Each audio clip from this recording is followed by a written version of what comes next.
ఈ పాటిదాననయా నన్నింతగా హెచ్చించుటకు నేనెంతటి దాననయా నాపై కృప చూపుటకు ఈ పాటిదాననయా నన్నింతగా హెచ్చించుటకు నేనెంతటి దాననయా నాపై కృప చూపుటకు.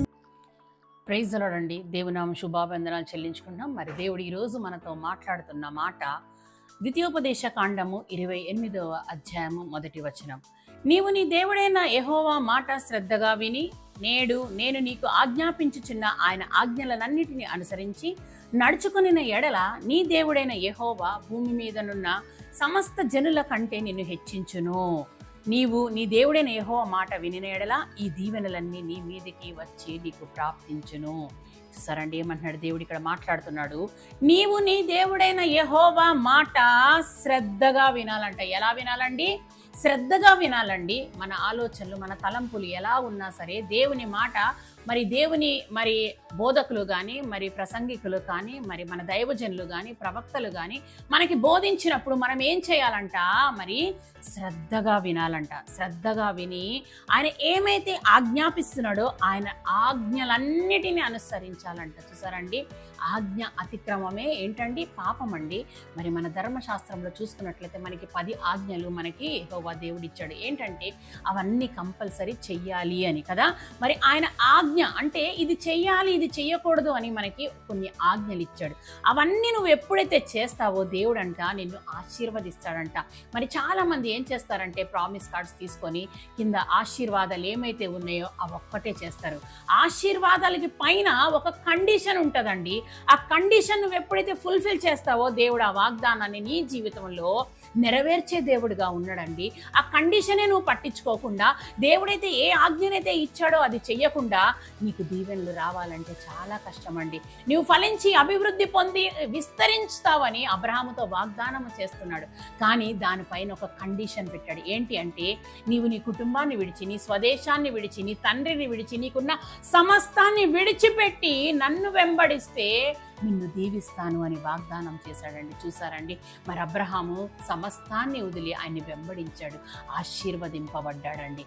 కాబట్టి అలాగే ఎంతో మందిని మనం భక్తులు చూసుకుంటున్నాం. పేతురుని పిలిచాడు. ఆయన వలలు పడుతున్నప్పుడు చేపలు పడుతున్నప్పుడు నన్ను వెంబడించు నిన్ను మనుష్యును పట్టు జాలరిగా చేస్తానన్నప్పుడు మనమైతే ఎన్నో ఆలోచిస్తామేమో, ఎన్నో సందేహాలు. కానీ పేతురు తన చేస్తున్న వృత్తిని అక్కడే వదిలిపెట్టి యేసుని వెంబడించాడు. తన ఆజ్ఞను ఏదైతే దేవుడు తనకి ఒక కండిషన్ ఇచ్చాడో, ఒక కమాండ్మెంట్ ఇచ్చాడో, ఏదైతే తనకి ఇచ్చాడో దాన్ని పట్టుకొని దేవుణ్ణి వెంబడించాడంట.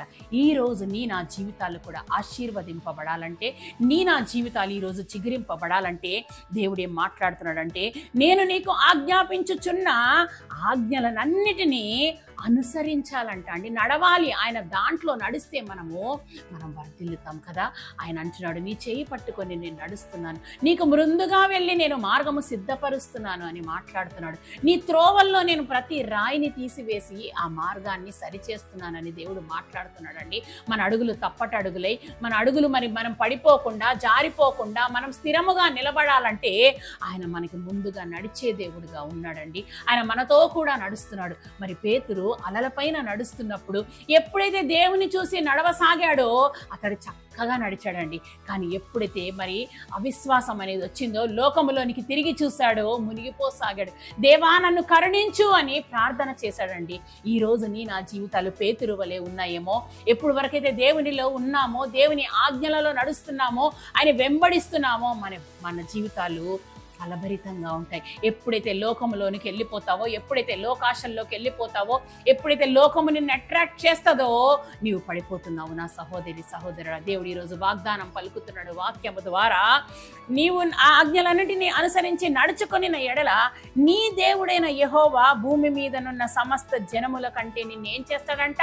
హెచ్చిస్తానన్నాడండి. వాగ్దానం చేసిన దేవుడు నమ్మదగిన వాడంటే నిన్ను తలగా ఉంచుతానన్నాడు, నిన్ను తోకగా ఉంచాడు, నిన్ను పైనున్న స్థితిలో ఉంచుతాను ఉంచుతానన్నాడు. కాబట్టి అలాంటి వాగ్దానాలన్నీ మనం దేవునిలో, మనం సన్నిధిలో మనం అడుగుదామా? ఎందుకంటే ఆయన సమస్తము చేయగల దేవుడు అండి.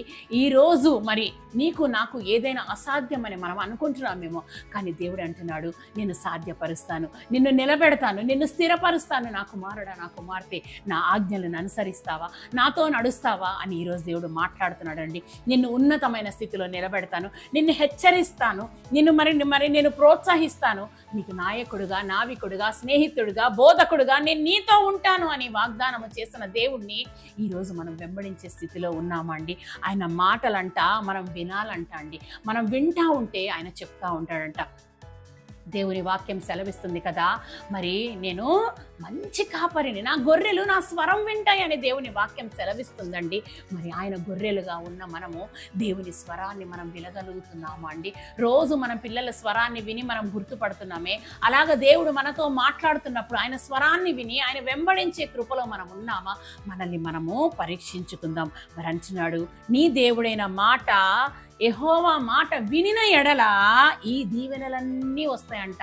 ఈ దీవెనలన్నీ రావాలంటే యెహోవా మాట మీరేం చేయాలండి? వినాలండి, వినాలి. ఆయన చూచే దేవుడు, మనల్ని ప్రతి ఒక్క స్థితిలో చూస్తున్నాడు, ప్రతి ఒక్కదానికి లెక్క అడుగుతున్నాడు. కాబట్టి ఆయన చూచే దేవుడిగా ఉన్నాడు. హాగరు అరణ్యములో ఒంటరిగా మూలుగుతున్నప్పుడు, తన కుమారుణ్ణి పట్టుకొని ఏడుస్తున్నప్పుడు హాగర్ని చూసి మరి బ్లెస్ చేసిన దేవుడు అండి. ఈ రోజు నువ్వు కన్నీరులో ఉన్నావా? ఈ రోజు నువ్వు కష్టంలో ఉన్నావా? ఈ రోజు నువ్వు ఆపదలో ఉన్నావా? ఎవ్వరూ లేరు అని ఏడుస్తున్నావా? నా ప్రియ సహోదరి, సహోదరా, దేవుడు అంటున్నాడు, ఈరోజు వాగ్దానము చేస్తున్నాడు, నా మాట నీవు శ్రద్ధగా వినిన ఎడల నీకు దీవెనలన్నీ ఇస్తాను అని. మరి ఆ 3 నుంచి మరి 11, 12, 13 వచనాల వరకు మనం చూసుకున్నట్లయితే ఆశీర్వాదాలకు కర్తలుగా నిన్ను ఎలా ఉంచుతానో అలాగా దేవుడు వాగ్దానము చేస్తున్నాడు. ఆకాశమును తెరిచి ధననిధిని ఇస్తానంటున్నాడు. అనేక జనములకు అప్పిచ్చగవు కానీ అప్పు చేయవు అన్నాడు. ఆ వాగ్దానాలన్నీ ఈరోజు నీవు నేను స్వతంత్రించుకోవాలనుకుంటే గనక ఈరోజు నాతో కలిసి చిన్న ప్రార్థన చేద్దామా? స్తోత్రం నాయన, పరిశుద్ధుడానికి వేలాది స్తోత్రములైనా, ఈరోజు మాట్లాడిన దేవుడవునైనా, చూచుచున్న దేవుడవునైనా ప్రభా, ఈరోజు మేము ప్రార్థన చేయుచుండగా ఆలకించు దేవుడవై ఉన్నావు నాయనా ప్రభా. మా ప్రతి పరిస్థితిని ఎరిగిన దేవుడవునైనా ప్రభా.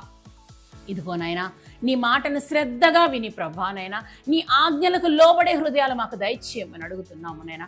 మా ఆలోచన, మా తలంపుల్ని శుద్ధీకరించమని అడుగుతున్నాం. మేమేం చేస్తున్నామో, ఏమి చూస్తున్నామో ప్రభా, కేవలం ప్రభానైనా ఇదిగో నీ స్వాధీనంలోకి తీసుకోమని అడుగుతున్నాము నైనా. మా ఆలోచన, మా తలంపులు శుద్ధీకరించి ప్రభా నైనా హిస్సోపుతో మమ్మల్ని కడగమని అడుగుతున్నాం. హిమము కంటే తెల్లగా మార్చమని అడిగి ప్రభా, ఇదిగో నీ వాక్యానికి లోబడే హృదయం అందరికీ దయచేయమని నజరేయుడైన యేసు క్రీస్తు ద్వారా వేడుకొనుచున్నాము తండ్రి. ఆమేన్, ఆమేన్, ఆమేన్. ప్రైజ్ ద లార్డ్ అండి, ప్రైజ్ ద లార్డ్.